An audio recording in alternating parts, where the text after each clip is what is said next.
جب بھی مولا علی کو کوئی شخص اس نام کے ساتھ پکارتا، اس کنیت کے ساتھ بلاتا تو مولا علی بڑے خوش ہوتے، بہت ہی ان کو خوشی ملتی کہ اللہ کے حبیب نے میرا یہ نام رکھا۔ ناظرین، ہم مولا علی رضی اللہ تعالیٰ عنہ کی فضیلت، آپ کے مناقب بیان کر رہے تھے، اور اسی طرح اللہ کے نبی علیہ الصلوۃ والسلام کے ساتھ بڑی محبت، بہت ہی پیار کرتے تھے، اتنا پیار، اتنی محبت کہ ایک دن گھر سے ناراض ہوئے، جا کے مسجد نبوی شریف کے کچے صحن میں جو ہے وہ سکون فرمانے لگ پڑے۔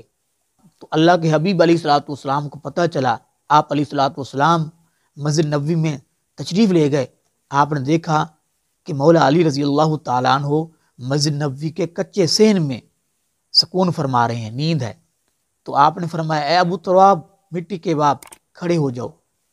تو آپ کے بعد اتنی اس کنیت سے، جو اللہ کے نبی نے کنیت رکھی ابو تراب، اللہ کے نبی کی وفات کے بعد جب بھی مولا علی کو کوئی شخص اس نام کے ساتھ پکارتا، اس کنیت کے ساتھ بلاتا، اے ابو تراب، تو مولا علی بڑے خوش ہوتے، بہت ہی ان کو خوشی ملتی کہ اللہ کے حبیب نے میرا یہ نام رکھا اور میری یہ کنیت رکھی۔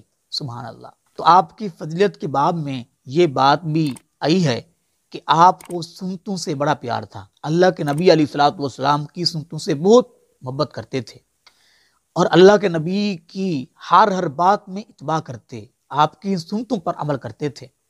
ایک دفعہ مولا علی رضی اللہ تعالیٰ عنہ نے نماز پڑھائی، سیدنا عمران بن حسین رضی اللہ تعالیٰ عنہ نے نماز پڑھی آپ کے پیچھے۔ تو جب نماز سے فارغ ہوئے تو سیدنا عمران بن حسین رضی اللہ تعالیٰ عنہ نے کہا، اے مولا علی رضی اللہ تعالیٰ عنہ، آپ نے ایسے ہی نماز پڑھی ہے جیسے اللہ کے نبی علیہ الصلوۃ والسلام نماز پڑھا کرتے تھے، آپ نے سنت کے عین مطابق نماز پڑھی ہے۔ سبحان اللہ۔ لیکن آج لوگ سیدنا علی رضی اللہ تعالیٰ عنہ کی محبت کا کھوکھلا دعویٰ کرتے ہیں، نہ ان جیسی اذان، نہ ان جیسی نماز، نہ ان جیسا کوئی کام۔